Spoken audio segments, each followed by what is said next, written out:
So good morning. I'm Dave Manzano Sr. I'm your 2025 GSAR president. Oh, there you go. Oh, this is power. You don't want to give me a microphone. I'm your GSAR president, along with our CEO, Virginia Tuttle, and wonderful staff. Let's have a round for them, if you would. Danielle did a great job. We'd like to welcome you to the final Raising the Bar for 2025. Before we get started, please remember, sign in if you didn't, and don't forget to sign out at the end of the session so you can receive your credit for today's class. Remember, if you're attending all 4 Raising the Bars or 3 Raising the Bars and Community Day, which was held on April 11th, you'll be eligible for the 20% discount on your 2026 local GSAR dues. Okay, a big thank you to this morning's sponsor of Raising the Bar number 4, Tompkins Community Bank. How about a round of applause for Tompkins? I'd also like to recognize and thank our 2025 package sponsors for their generous support. Platinum sponsors are the Lang Law Office, Salve Bank, Empower FCU, Northern Credit Union, and Community Bank. Our gold sponsors are AmeriQ, Supreme Lending, M&T Bank, Tompkins Community Bank, Hyman, Howard and Cattell, Fulton Savings Bank, Geddes Federal, Genesee Regional Bank, and Premium Mortgage. And our silver sponsors, Beginnings Credit Union, Cross Country Mortgage, the Law Office of Robert Carter, New York State Association of Realtors, Prime Lending, and Mancuso Brightman PLCC. How about a nice round of applause for that? Okay, now I'm very pleased to introduce today's speaker and good friend, Kerry Quaglia, of many years of Home Headquarters. Kerry has dedicated his career to strengthening our community through affordable housing, home ownership opportunities, and neighborhood revitalization. Under his leadership, Home Headquarters has become a driving force in Central New York, helping thousands of families achieve the dream of owning a home. Kerry's commitment to improving housing stability and building stronger neighborhoods has made a lasting impact. And we're thrilled to have him with us today. So let's give a warm GSAR welcome to Kerry Quaglia.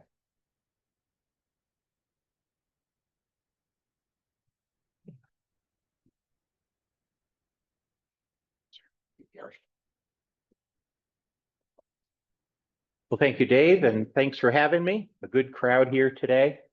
I would also like to introduce Erin Persky, right here. Round of applause for Erin. Hopefully some of you have crossed paths with her. She's our assistant director, and she oversees our lending operation. And one of the things we're going to talk about today is our lending operation, which is pretty robust. And it's a lot of responsibility, and Erin heads it all up. So again, thank you for the invitation. And just a couple of quick words about Home Headquarters, and we're going to get into a lot more detail. When you leave here today, you're probably going to say, oh my God, I really didn't want to know that much about Home Headquarters. And I don't blame you, because sometimes I don't either. But I think that'll be your reaction. So essentially, we do 3 things at Home Headquarters. We do community development lending, we do real estate development, and we do services such as home buyer counseling. And they all kind of work together. And we're going to go in a lot more detail. We have, you see a lot of initials up there. We have a lot of certifications. We're a HUD certified housing counseling agency. We're a community development financial institution. More on that. We're a community development entity. We're a neighborhood preservation company. We're a community housing development organization. We're a member of the Federal Home Loan Bank of New York. We're a U.S. Green Building member, a community-based development organization. We have the first designation in the country as a CBDO. That really probably doesn't mean much to anybody, but it was important at the time. I'm going to try to make this somewhat interactive. When I sit there, I hate to have people just talk at me. So one thing I want to talk about is how do you think home headquarters is a little bit different? Think of another not-for-profit in town or a regional not-for-profit. Anybody, think of one, and I'll tell you how we might be different. Housing Visions, great. It's like I put a plant here. Thank you. Appreciate that. So Housing Visions, primarily what they do is rental housing. And I think what you'll find is the large scale not-for-profits primarily do rental housing. And specifically, they invest in something called low-income housing tax credits. They do big projects. They're subsidized by the government with tax credits. And then they rent to low and moderate income people for a very long period of time, usually 15 to 30 years. We don't do that at home headquarters. We're all about home ownership. And that's why I think we've always felt akin to the real estate community, because everything that we do centers around home ownership. Most of the lending that we do is to people to buy homes. It's to have low and moderate income people fix their homes up. And then the housing counseling that we do is to create first-time home buyers. In addition to real estate development, we do substantial rehabs and new construction. 99% of that is for owner occupancy. So I really think that's what makes home headquarters a little bit different. Plus, we're sort of three not-for-profits in one. So as Don indicated, the large not-for-profits that do rental housing, but then you'll also find smaller nonprofits like NEDA and Jubilee, and they really don't act on a macro level as we do. They're just usually neighborhood based. Just to give you some perspective, we're soon going to be having our 30th anniversary in next June. That means I've been on the job for 30 years. It's hard to believe, but it's true, right, Aaron? We stole Aaron from the credit union world, by the way, so no banks would get mad at us. But Aaron, why don't we go on to the next one? So when you talk about home headquarters, you really always have to talk about lending, because we have a status from the United States Treasury called a CDFI. Aaron, what does a CDFI stand for? Development Financial. Okay, if she didn't get that right, I was going to ask her to leave. But thank you. Thank you for getting it right. Community Development Financial Institution. We've had that status from the Treasury since 1999, so it's been a long time. CDFIs are supposed to do lending where there's gaps in the market. So maybe where a bank or a credit union can't do a loan, a CDFI is supposed to sort of make up that difference. So, you know, just a thumbnail sketch here, $304 million in total financing in our 29 plus years, about 19,000 loans. It probably seems to Erin like we expect her to do that in a year. Now, a concept that's really important to home headquarters is something called the CRA. Anybody know what CRA stands for? Over my head. Close. Any CRA, any sort of retired or reformed bankers in the room that might know? Well, it stands for the Community Reinvestment Act. Does anybody, show of hands, anybody heard of that? Community Reinvestment Act. It's really important to banks. And essentially what it means is if you're a bank and you take a deposit in a neighborhood, you then have the responsibility to do three things in that neighborhood. You have to lend in that neighborhood. And this is even if you take $1 of deposits. You have to lend in that neighborhood. You have to provide investments in that neighborhood or community. And you have to provide services in that community. It's a big deal to banks, not so much credit unions, because credit unions don't fall under the Community Reinvestment Act, just banks. But every year, between 2 and 4 years, the banks get regulated, and the CRA rating is really important. They can get an outstanding rating, they can get a satisfactory rating, they can get a needs improvement rating, or they can get a substantial non-compliance rating. It's a big deal to the banks because if they don't get an outstanding or satisfactory rating, The regulators could say, well, we're not going to let you merge with another institution, or we're not going to let you take over another institution, or we're displeased with your community revitalization efforts and we want to see more improvement. Every bank is regulated by one of four regulatory entities. This is probably digging a little too deep, but any idea what they are?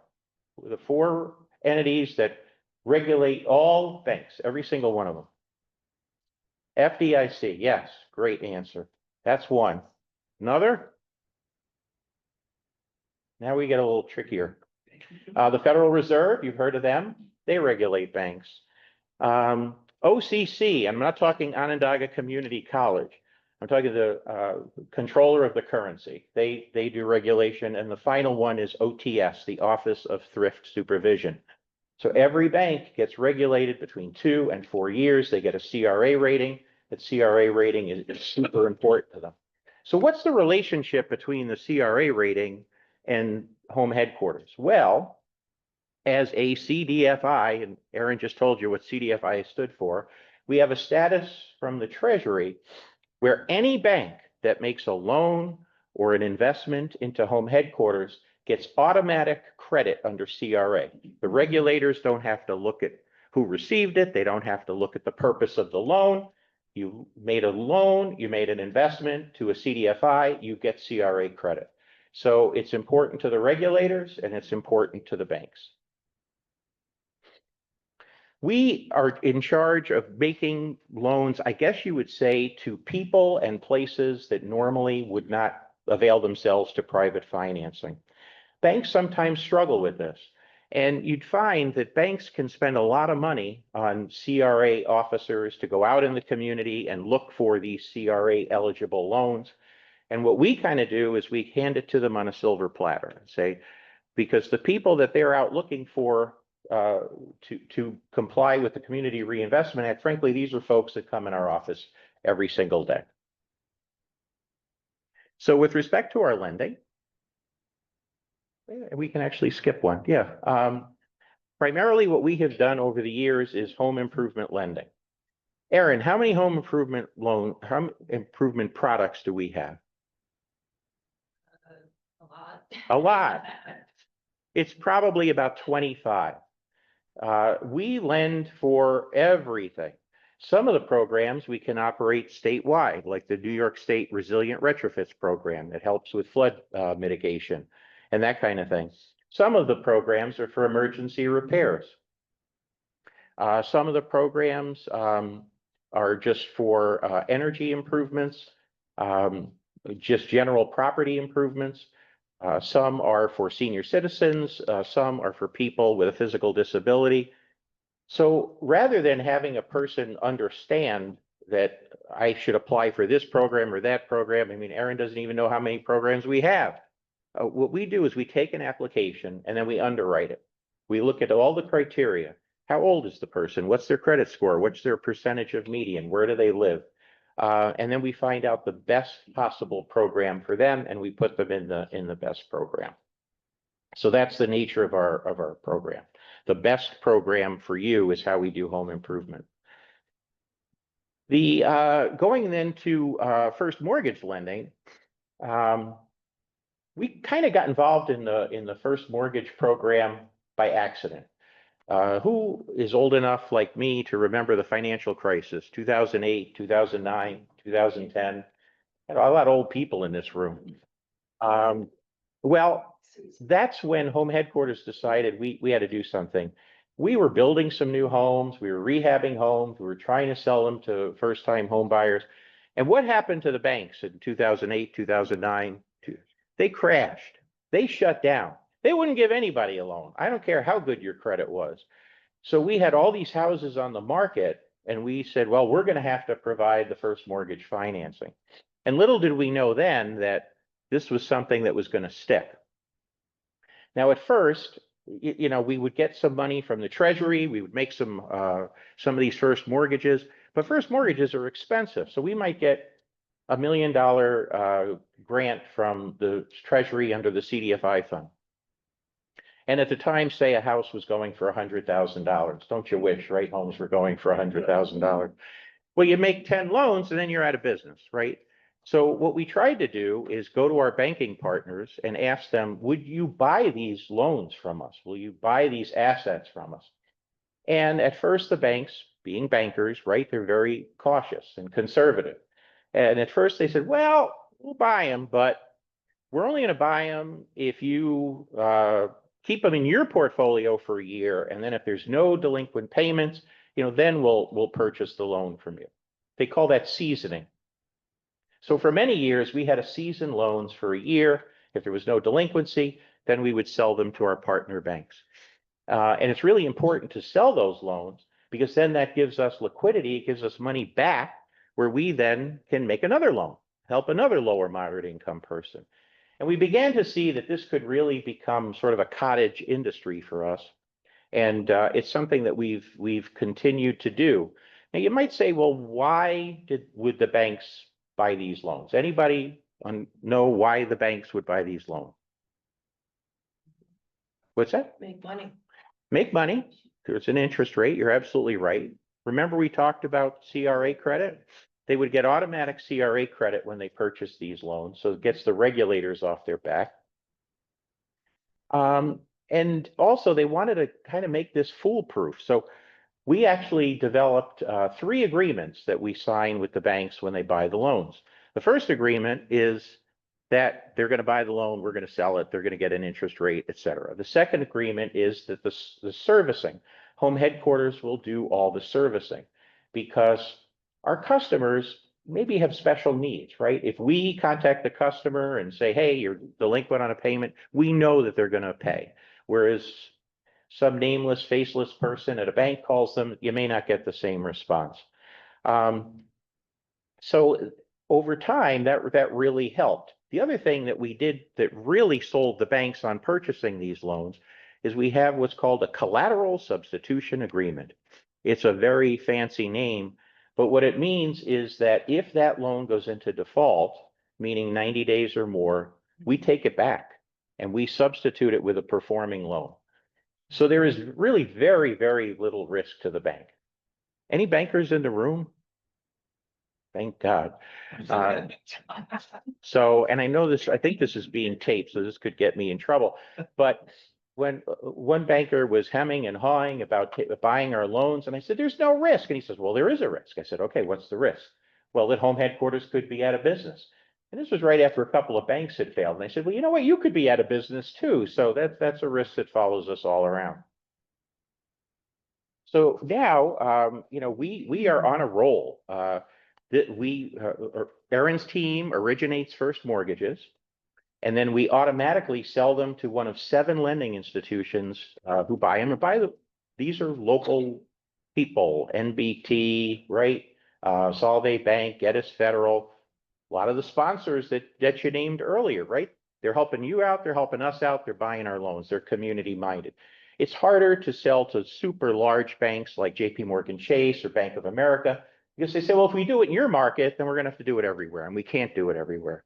So we're very thankful for the local lenders that are buying our loans. We then get that liquidity, we make more loans, we then sell those loans, and this really has a life cycle to it. And then we attach subsidies because we're helping low and moderate income people. We attach subsidies to those programs, whether they be substantial rehabilitation or new construction. And then we always handle all the servicing. So Tim Knaus ran an ad article about a year ago. And so year to date, we've had 295 loans sold. That's about $38.9 million in sales. This year, Erin is going to do about $15 million in first mortgages. Our mortgage product is pretty damn good. It's market rate. Right now, we're at 6.49. We try to be just a little bit above the banks because, frankly, if you had an 800 credit score and you had a 10% debt ratio, we don't compete with the banks. Go to the bank. You're going to get your best rate from the bank. But if your credit score maybe needs a little improving, your debt ratio is a little bit high, this is probably a good program for you. 2% down. We never charge primary mortgage insurance, so there's no PMI. So your initial costs are going to be very low. And then we can usually get some kind of subsidy for down payment and closing cost assistance. We're a member of the Federal Home Loan Bank, so we use their funds for closing cost assistance. We get a few dollars from the city of Syracuse for closing cost assistance. And we get some dollars from the Treasury called the Capital Magnet Fund, and we use that for closing cost assistance as well. Interestingly, about 60%, almost 2/3 of the people that take our loan products are in minority households. So we're pretty proud of that. The percentage of people that default on these loans. It's very, very low. We're going to talk about housing counseling in a minute. The Federal Home Loan Bank did a third-party study that people that have gone through housing counseling, certified, HUD certified housing counseling, about a 1% chance that they're ultimately going to default. And we practically never foreclose on anybody. Usually, if somebody loses their job, something like that, we'll take back a deed in lieu of foreclosure, fix up the house, get it right back on the market. Good question. We also do what's called community needs lending. And you might be surprised to know the projects that Home Headquarters is involved with. You all know the Gear Factory, right? Successful project. You know, he went to 13 banks and credit unions and could not get financed. And he came to Home Headquarters and we gave him a $900,000 loan. And that's what got the Gear Factory in service. Now, of course, it's great. The Panchitos building, the Recess building in Tip Hill. These are projects that we either own or we have financed. We get small business loan requests all the time. Nancy was talking to us earlier about investor loans. Sometimes the banks and credit unions don't help investors. Well, we do. We like to help investors because they're growing the community. They're fixing up rental properties, making them lead safe. The Anajava coffee shop on 1555 South Salina, we were involved with that. So we really rely on particularly larger banks to help us with this community needs lending, because every case is going to be different. Sometimes they're just looking for a construction loan. Sometimes they're looking for permanent financing. So we need sort of this flexible capital. Another loan program that's been really successful is, you know, this, as you run with the state programs, they have compliance for minority and women contractors. Usually you have about 30% you have to have with state certified minority contractors or women contractors. And they have, I think it's 6% now where you have contracts to disabled veterans. But sometimes those contractors are smaller and they may not have access to capital. So we can provide them with a working capital loan so they can actually bid on those jobs. Finally, we talk in lending, we talk about servicing. And right now we have about 4,800 accounts in loan servicing. We've got a really great servicing department. 92% of those loans are current, which means we only have a delinquency of 8%. And that's not default, that's delinquency. Could be 30 days, 60 days. We had to form a new affiliate called Superior Servicing Headquarters, because after the financial crisis, the state would no longer give exemptions to not-for-profits. So even small not-for-profits like Habitat for Humanity, they're no longer allowed to originate a loan, and they're no longer allowed to service a loan unless they're licensed by the state. So when that happened, we're now servicing for habitats all over the state. I think 16 habitats or so that we service their loans because they lost the right to do that. And we're happy to do it. Speaking of HHQ affiliates, so we have Superior Servicing, that's in green, and then sort of in orange, I guess, or what would you call that, tangerine? I don't know what it is. That's CNY Affordable Realty. You all heard about that? That's okay. So I want to talk about the business model for CNY Affordable Realty. I'm the broker, Shannon Fimano. You've done business with Shannon over the years. She is the assistant broker, and Mary Jo Richer is our licensed salesperson. So that's it. It's the three of us. I'm hoping you all follow my lead as broker of CNY Affordable Realty. Do you know how much I make as broker of CNY Affordable Realty? Zero.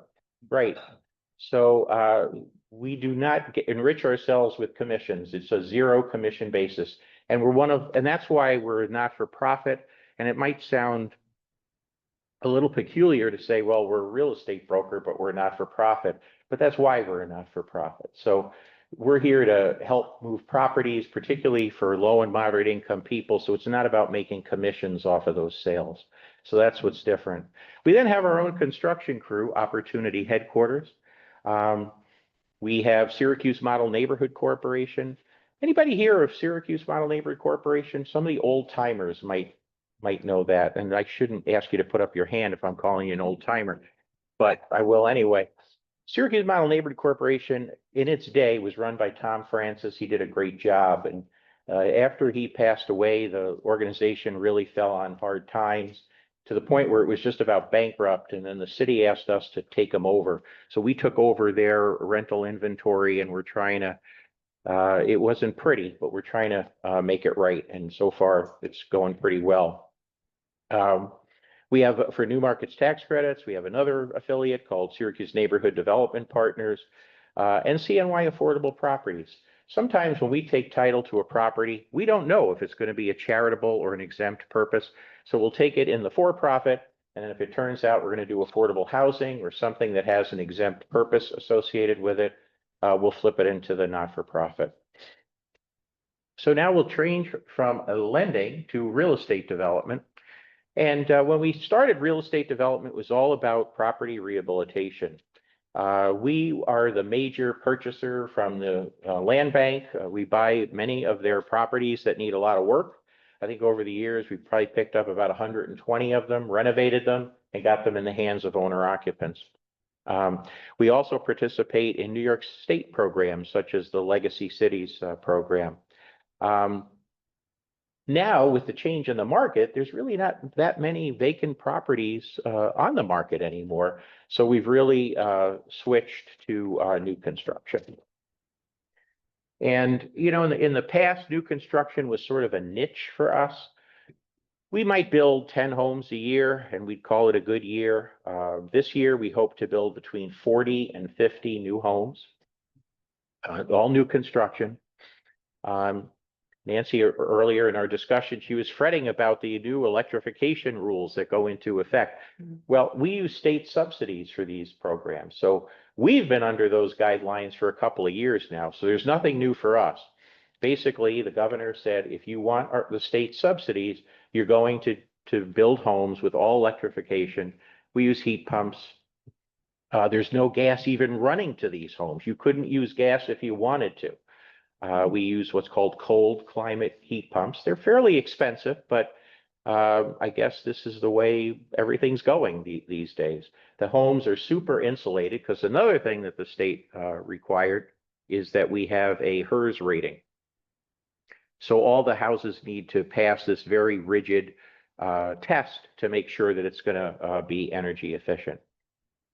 So, you know, we're so short of housing units right now, and this is even without what people are calling the Micron effect, right? But so we believe that we're going to be building a lot more houses over the years. Now, fortunately, I think we can go on. Yeah, we've got the New York State Homeownership Opportunity Program, or AHOP program, and that provides for the first time ever a deep subsidy. So it's possible for us to build a house for $350,000 and sell it for $200,000. Now you might say, boy, those numbers don't seem like they work, but that's the state's answer to, if you think about the continuum, right? You have upper income people, and no matter what you sell a house for, 800,000, 900,000, upper income people are going to be able to afford it. And then you have middle income people, and you know, they might struggle a little bit. And then you have low and moderate income people who are really going to struggle in the market today. So the state's response to that was to provide a deep subsidy. So we'll build these homes for about $350,000. We're selling them for about $200,000. Knock on glass, the appraisals have been coming in pretty good. And we've never had a shortage of buyers for the new construction. For about $200,000, people are getting a brand new home, 1,600 square feet, well insulated, heat pumps, you name it. So it's a great deal, and that's why, you know, they're flying off the market. As fast as we can build them, they sell them. Is that Charles Avenue? What's that? The Charles Ave? Charles Ave, the 3 homes there were done. Now there was in Solvay, so great point, Dave. It's not just the city of Syracuse. We'll build anywhere that there's affordable lots to build on. I'll get to that in just a second. So at any rate, yeah, why don't we scooch on to the next one?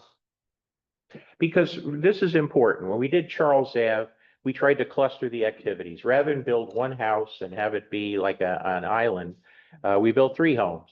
If you've driven around Woodland and Baker and Garfield, we've probably done about 15 homes there. And then on State Street, we're building 6 in a row right where Woodland hits State Street. So that's the goal. You almost have like sort of an enclave, a neighborhood within a neighborhood. And that's how we get the appraisals up. If you're building houses on the south side and you're clustering them, the appraiser can then look at the cluster as opposed to maybe looking at a house 3 or 4 blocks away that may not ever appraise it at $200,000. So we try to do that to the greatest extent possible. Do you folks refer people to homebuyer education? You do? Okay. Talisha Black runs our home ownership center. She's HUD certified as a housing counselor. All people that would receive these subsidies from the state that we're talking about, or if it's coming from the county or the city or what have you, need to participate in HUD certified housing counseling. We graduate about 500 people each year, and they get a certificate stating that they participated. It's a 10-hour class. And then they also did a one-on-one counseling. And we have all kinds of options. You can do e-home, you can do virtual, you can do in person. Whatever works for your client is gonna work for us. Something we've been doing for many, many years.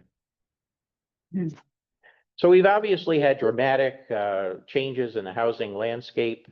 Realtors, you guys have experienced this more than anybody. We've been turned upside down. Your lives have been turned upside down. But for those of you that have been involved in the community for 30, 40 years, isn't it a great thing? I mean, for 30, 40 years, we talk about retrenchment, people moving out of town. Isn't it great that we're finally talking about some growth? And right, we were always so far behind the rest of the country in home prices. And so the growth and the increase in disposable income, that's all going to be wonderful, you know, for our community. What we've had to do, though, is we've had to do a strategic plan, and anything that's not related directly to housing production and loans to owner occupants or for owner occupants, we've had to shed. As an example, we used to run the Financial Empowerment Center, you know, at home headquarters, and we're going to let the United Way do that going forward. We have to really have a laser focus on the creation of new homes and assisting existing homeowners. And we have a goal that we're pretty well along on to just this year to raise $25 million in lending capital. And that would be from those lending institutions that we talked about, the smaller ones, and then also large ones like Bank of America, JP Morgan Chase. Because as many dollars as we get to lend, our lending team will get out in the street. I wanted to end the presentation on the Block Blitz for 2 reasons. Well, first off, GSAR has always been a sponsor of the Block Blitz, and we thank you for that. I think that picture is taken a few years back. But so thank you for your sponsorship. But I think what I find most interesting, having been at home headquarters for 29 years, is that we do so much. I mean, just look at the presentation, right? With lending and real estate development and all special needs. And yet you sometimes I talk to people and they go, oh, you're with home headquarters. You guys do the Block Blitz. And it's a one-day event. We're probably going to change it up a little bit this next year because we're celebrating our 30th anniversary. But we certainly appreciate your support, and it's certainly an event that has captured everybody's imagination. So unless you have questions, that's all I've got for you, but I'm hoping you have a lot of questions. If they're tough questions, I'm going to let Aaron handle them. If they're easy ones, I'll take them on. Yes, sir. Carrie, are you involved in a tiny little home, that project? We're not directly involved. We certainly work with Andrew a lot. He used to be on our board of directors. What's the question behind the question? Just want to know, because we're thinking about the possibility of working with them. Mhm. Just wanted to know if they were obviously working with home headquarters. Yeah, I think Andrew is very sharp and, they're experimenting with a lot of different approaches and whatnot, but I think they're a very fine, well-run organization. They're just trying to find their feet. Then Well, go ahead. one other comment. Charles Avenue, I Yes. have to say, what home headquarters did there dramatically changed. I'm a Salt Lake person, born and raised. And Charles Avenue always had a little bit of a tough bag, but those three homes that went in kicked up the value of that neighborhood big time. Big time. Well, thank you for that. I had a full head of hair before Charles Ave. But, yeah, they were challenging. Something the county executive wanted us to do, and we did. And we tried to test the market. They are all sold. So we didn't get quite what we were hoping to, but it was a happy ending. So thanks for that. Have home headquarters ever get involved in different housing types like row housing, smaller townhouses that we're talking about, the affordability comes down a bit? I'm glad you asked that question, because one thing that he is the plant here, that I forgot to talk about is absolutely, you probably might have seen in the paper that we're working with Albany East Development, who's a developer out of Long Island, who's doing the former Syracuse Developmental Center site. And we're planning on 27 townhomes in phase one. Ultimately, when that project is completely built out, there's a lot of land up there. We would hopefully have about 80 townhomes. Now, what can you tell me? About 1,400 square feet. Did you ever think of doing something 600, 700, 800? Not on that project, but our official approach is we need what, 4,000 new housing units a year. So there's no idea that's a bad idea. If you built a 600-700 square foot house, somebody's going to want to live in that. So, we're fine with that. But when I said townhomes, Nancy, maybe what's the new requirement for townhomes now in New York State? Sprinkler systems. He gets the prize. So that's going to add about $15,000. The heat pumps are adding about $30,000. The super insulation adds. So, the state kind of gives you with one hand, but they sort of take it away with another. Yeah. About condos. Nobody talks about condos. Yeah, we're bullish on, we're bullish on condos. We're financing the condos that just went in East Syracuse at St. Matt's. Problem with condos in New York State is it can take upwards of 2 years for the Attorney General to approve the offering plan. We wish it was like Massachusetts, where it's just a matter of course. But unfortunately, here in upstate, we sometimes pay for a lot of the sins of downstate. So, but we're bullish on condos. I think there's, how many more are going in next to the Gear Factory? There are about 30.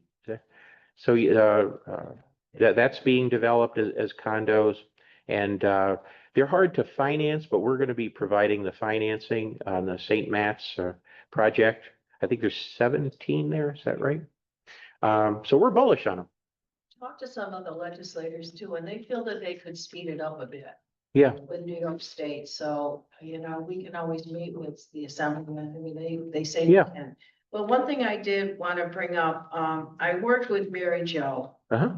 on, I had a house that, the kids were selling and it was a mess. It was just, I couldn't price it. It was so bad. So I called Mary Jo. She bought the house for $22,000. The sellers were the kids were great. She got rid of a lot of the stuff in there, and then I think it resold for like whatever. But I think that's good for realtors to understand that you have something that's really, really poor condition, no matter where it is. This happened to be in the city. No matter where, the phone call should be made, because I think you like these kinds of things. This is what we do, exactly what we do. And I think I mentioned, it's getting harder and harder to buy properties, say from the land bank, from HUD. There's not that many on the market. So yeah, if you have a private sale and you're having trouble marketing it, odds are we'll buy it. And as Nancy said, not just in the city. We purchased 3 or 4 in Clay, really all over. Mattydale, we're buying a lot in Mattydale right now. Same thing. The house is really poor condition. We go in, we fix it up, we get it right back out on the market. Gary, I know, I'm gonna go back 30-ish. It was very limited on what home headquarters could do and where they could go, but it seems like it really branched out quite a bit. How far are they on their outreach now? Well, we are licensed by the state of New York to lend anywhere in New York State. So we can operate anywhere in New York State. Did you know we have an office in Buffalo? Actual office in Buffalo, and we're doing a lot of programming out in Buffalo, but central New York is really where our heart is, and that's where we're doing most of our activity. But particularly with this one program, the state calls the Resilient Retrofits Program. And by the way, whoever names these programs for the state, we have the THIP program, the VRIP program, the Resilient Retrofits Program, and nobody knows what they mean. And it takes most of my time to tell the staff what they mean. But that program is supposed to make homes more resilient to flooding and also more energy conscious. And we're originating loans in Long Island, New York City, Westchester, all over the state for that program. So a lot of it depends on the program. Originally, it was just pretty much just Syracuse. It was the city of Syracuse. That was Yeah, it. that was it. Then it became Onondaga County. Then it became the 9 counties surrounding. And now it's pretty much statewide. What do you think of the new flood map? I mean, are you pushing back at all? Yeah, we run into, we do a lot in Skunk City. So constantly have flood issues in that area. One good thing about our mortgages is they're not federally insured, so they don't require flood insurance. So we can put a mortgage on without requiring flood insurance. So if you get into a sticky wicket like that, just keep that in mind. Do you see any delays from the government shutdown? Home headquarters? The government shut down? Does that answer your question? It seemed like it was operating better than ever. I don't know. No, and Dave had asked me a question before that just about every bank that we do business with, when Musk was going around sort of shuttering these federal agencies, just about every banker that we do business with gave me a call and he said, Kerry, my God, like, this must be terrible for home headquarters. And it's really not. We have made ourselves pretty resilient. We are not dependent on federal resources. There's one grant that gets let out of properties, a Healthy Homes grant. We got about $1 million. That's been the only direct assistance that we receive from the feds. We get some money from the feds that come through the state, but we are not at all dependent on federal funds. Now, do we wish we had it? Do we wish we had more? Absolutely, but we're not dependent on federal money. So I don't know what's going to happen with the shutdown, but we'll see. Yeah. Time will tell. It really hasn't affected us. Oh, yes, sorry. Quick question. I know you guys have your own in-house agents that if you have a property that's owned by HUD, how do you work with cooperating agents? Well, we certainly work with cooperating agents. Our posture has always been, like now, you have to have an agreement with the buyer, right? But generally, we pay for those commissions. We're happy to do that. And most of the properties that we sell are listed now. Yeah. So we have- I had a situation where it's told that it's just a flat referral fee of $500 and the home headquarters would take care of the prices. Oh, heavens, no. I don't know where you got that, but Is it land bank that does that? the land bank does that. That's not home headquarters. No, we're card carrying members of GSAR, CNYIS. I'll pull out my card if you need to see. But yeah, They're all listed for a certain amount of time. yes, yes. And they'll all be accessible to everyone. Correct. We're probably gonna pay those commissions. You can have your own agreement with your buyer. But I am gonna, Aaron and I are gonna play a little game now, because this happens every single time. So a realtor will contact us. We got, say, a new home listed on the market. State Street, I think, just came up, and I think we're selling it for 190,000. So, hey, I have a buyer, and I think they, they want to buy one of your houses. What do I need to do to prove that they're eligible for the subsidy? Income qualification. No, you don't understand. They already have pre-approval, and the pre-approval is for 190. So I don't need to do any of that paperwork.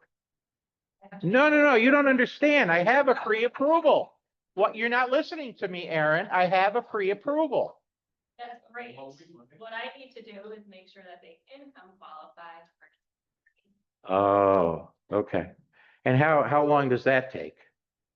About 15 minutes. Okay, so that's it. We've had a little bit of misunderstanding about that. We have to qualify from the subsidy, even if they have a pre-qual. Because the bank, they don't care about what the person's income is. They just care about whether they qualify. So please, if you were to take nothing else out of this, remember that, please. But no, we believe in the real estate community. We list our properties. We want us all to prosper. Yes, sir. If you could just kind of wax prolific on the current state of the housing crisis here in Central New York. And what, in your experience, do you think can be done with private public collaboration beyond home headquarters to provide the kind of housing with it not just being 17,000 new or 20-some thousand new apartments being built? Next question. Gary and I have talked. Right. This is really the issue. What you guys do is just invaluable. Yet at the same time, we all know the public sector cannot solve this problem. Right. Or the nonprofit sector cannot solve this problem. Couldn't agree with you more. And Collaboration. yeah, I really think something has to be done with the IRS. I think that you have to get the private sector motivated. And if you were to play around with, say, with depreciation schedules or something, have accelerated depreciation for people that renovate properties and either sell them to an owner occupant or rent them out, because we need more affordable rentals as well. I think that's the way out of this dilemma. And it wouldn't just help here in Central New York, but it would help throughout the country. But I don't know why everybody's been really hesitant to do that, to play with that. Instead, what they do is they put more money into the low-income housing tax credit program. And that's great that you have these certain number of rental units that are sort of bulletproofed, but it's not adding enough scale to really have an impact on the market. Would you ever consider, a project you do 5, 6, 8 houses in one spot, finding a private partner that would expand on that? Absolutely. No, we're looking for private partners. Yeah, absolutely. Yes, ma'am. In regards to the income qualification, is there a minimum, I'm assuming, but is there a maximum somebody can't qualify because they make too much money? Yeah, that's exactly what the income limit is supposed to protect against. And the state doesn't make it easy. Some of the programs, you have to be at 80% of median. If you're over 80%, you don't qualify. Some of them, 90%. Some of them, 100%. So if you had 2 subsidies in one property, one could be 90, one could be 80. You have to go under 80. This is what, Erin's going to have my hairline in a couple of years, because this is what she deals with. But it's all based on the HUD income guidelines per family size. So if the person comes in, if the subsidy is at 80% of median and the family has 82% of median, they don't qualify. They cannot buy that house. And that's sometimes a really hard thing for people to understand, and certainly their realtor as well. But it's a strict cutoff. There's no, What's the little doohickey that you have to put the income through? Could you repeat that? BPD, oh, The CPD calculator that HUD puts out. So there's very little guesswork. She puts the numbers in from the pay stubs and it spits out a figure and it tells you if you're at 80%, 70%, 60%, and then she's got to follow whatever the CPD calculator tells her to do. Yes. What do you think the biggest misconception is out there about headquarters? Probably that we're not friendly to realtors. We get that a lot. And man, again, that's why I'm going to pull out my card and show it to you. But we've been members of GSAR for, I don't know, 15, 20 years, something like that, CNYIS. So I would say that's probably the biggest misconception, particularly in this community. But we want to buy properties that you're listing. We want you to bring buyers for properties that we're listing. Just like anything else. We don't really view ourselves as competition. Again, the realty part of Home Headquarters is a not-for-profit, one of only 2 in New York State. So we're not competition for anybody. Yeah. With the land bank, and you say that they're running out of, housing and all that. Do you partner with any of the people that come to the land bank and want to develop on land or? We certainly do. Erin gets a lot of requests from investors. We finance a lot of land bank properties, whether they be for an investor or somebody that wants to own or occupy. And, got to be careful about that when you're taking these properties that need a lot of work and an owner thinks that they can do it themselves. If they're not a contractor, it's a really difficult thing to do. But no, we finance those folks all the time. Do you see any projects coming in? I think the land bank would tell you that they are low on properties because the council, has not really wanted to take properties away from people. Right. So they've slowed down on the tax foreclosures. When the tax foreclosures are slowed down, that means the land bank can take title to the property. So I think that's why it has slowed there. But we don't just rely on the land bank. Again, we buy HUD homes, we buy Fannie homes, Freddie homes. We are members of the NCST, National Community Stabilization Trust. So we get foreclosures from banks and whatnot from all over the place. We do attend all the auctions. Most of the auctions that we attend are for vacant properties. We don't want to be put in a situation to kick somebody out of their home. As a matter of fact, we used to do foreclosure intervention counseling, and we don't do it anymore. Remember I said we had to get rid of some activities because people could potentially see that as a conflict of interest. If we counseled somebody to try to keep them in the home and then that was unsuccessful and then Home Headquarters bought the house at auction, well, you don't have to be too smart to say, well, maybe they didn't counsel me very well. So, but I assure you that was not the case, but we no longer do foreclosure intervention counseling because of that. No, we don't want any appearance of a conflict of interest or impropriety. Gary, what can we do as realtors to better improve our relationship and help out Home Headquarters? In your opinion? Well, we're happy to take your donation.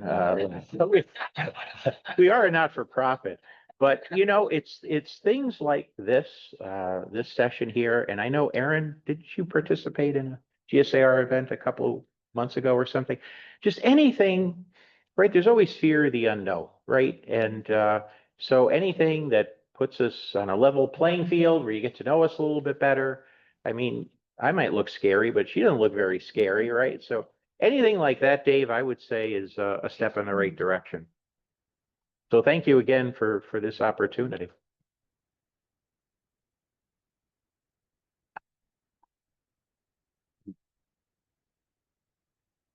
Let's have a nice round of applause again for Carrie and Erin. Thank you. So we could never learn enough. I'll tell you, 30 years plus, and I learned quite a bit. And we appreciate you coming today, both of you. So thank you. Our